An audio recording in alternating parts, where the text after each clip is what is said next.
Today we will look through the Fox family tree. First we have Sir Stephen Fox. Born in 1726, he came from humble beginnings. However, he managed to climb through the ranks with pure skill. His political career started in the 1650s and became an important financial administrator under King Charles II. One of his key roles was the managing of the finances of the Restoration after the monarchy was re-established in 1660. He worked as a treasurer of the Navy, a role that required incredible organisational skills to manage the enormous budgets necessary to maintain England's naval power. His sons would follow in his footsteps and become head of the paymaster of the forces, William Fox in the 3rd of January 1680 and Charles Fox from the 28th of April 1682 to the 26th of December 1685. These two sons came from a different marriage than Henry and Sir Stephen Fox. William died in 1680, while Charles died in 1713. Sir Stephen Fox Strangeways, born in 1704, he was a dedicated Whig politician who attached himself to Robert Walpole. He favoured constitutional monarchy and trade expansion. In 1741 he became Lord Commissioner of the Treasury. In 1747 he was elevated to the peerage as Baron Ilchester. Just 4 years later he was honoured with the title of Earl of Ilchester. This granted him a seat in the House of Lords, cementing him as a key political figure throughout the 18th century. He would marry Elizabeth Strangeways in 1736, a wealthy heiress. Next we have Henry Fox, Lord Holland, born in 1705.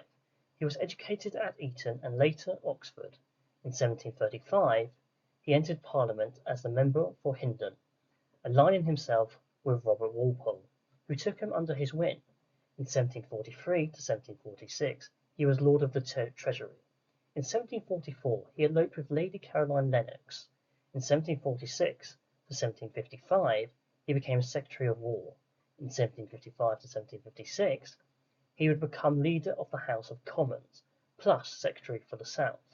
In 1757 to 1765 he became Paymaster General. In 1761 to 1763 MP for Dunwich, Court Party. In 1762 to 1763 leader of the House of Commons under Lord Bute.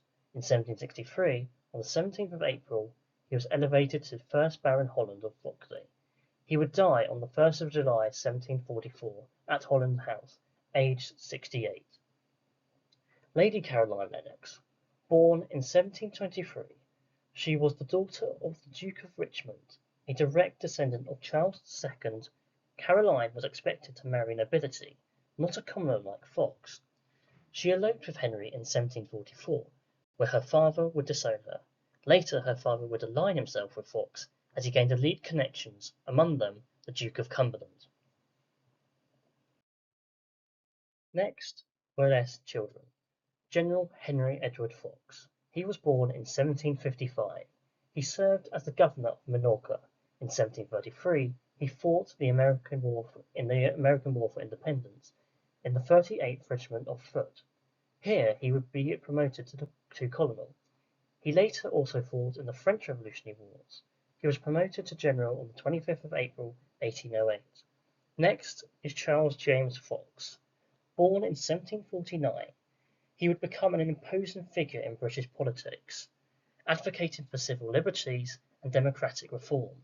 He entered Parliament in 1768 for West Sussex. He became Foreign Secretary in 1782 to 1783. He, like his father, found an opponent in Pitt, the younger, and would come to blows as their fathers had done years before. Next is Stephen Fox, 2nd Baron of Holland. Born in 1745, he would marry Lady Mary Fitzpatrick, the daughter of John Fitzpatrick, 1st Earl of Upper Ossory. He died young, but had 2 children. He, unlike his brothers, never gained a significant feat. He inherited his father's titles.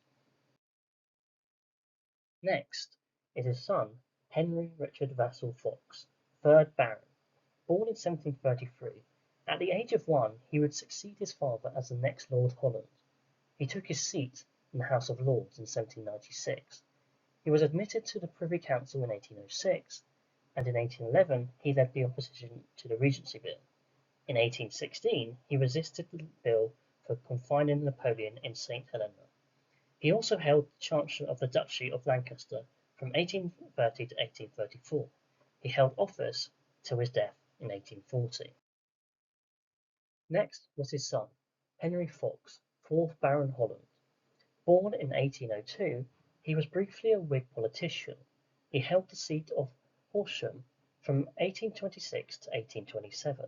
He married Lady Mary Augusta Coventry, who was a daughter of George Coventry, the 8th Earl of Coventry. They had 3 children who all died in their infancy. However, they did adopt a daughter, Marie Fox, who later became the Princess of Liechtenstein and the wife of Prince Louis of Liechtenstein. She would later write a book called Holland House, dedicated to the family that adopted her. After Henry the baronage died, all estates passed on to the Fox Strangeways family.